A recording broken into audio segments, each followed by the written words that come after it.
Hey everybody, what is going on? I hope you guys are all doing well, and welcome to another tutorial video. In this video, I'll be explaining to you guys how you can fix any glitches you might be having on Instagram Reels. So let's get right into it. Now, Instagram Reels glitches are caused by a variety of problems. Usually it boils down either to your network, to the Reels themselves, or Instagram as an app itself.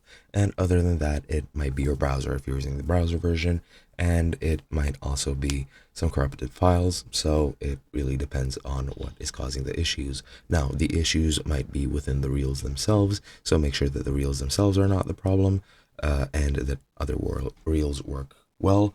And if none of the Reels work, then you should go ahead and try to figure out what your network status is. If your network is not good enough, then it's most likely that's causing the problem. You can check this out by doing a speed test online. If you're on Wi-Fi, if you're on your home network, make sure that the ISP is not the problem. Restart your router and everything, and if the ISP is responsible, then they will fix that issue quickly. If you're on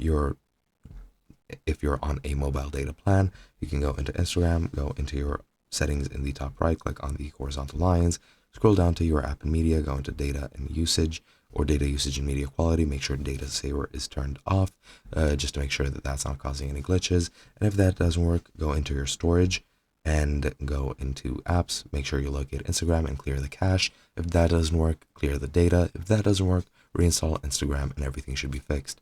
But other than that, that's pretty much all the pointers that I can give you guys. Pretty much don't know any other possible causes. If you do, leave them in the comments below. But that's been it from me. Hope you guys enjoyed, and I'll be seeing you guys in another video.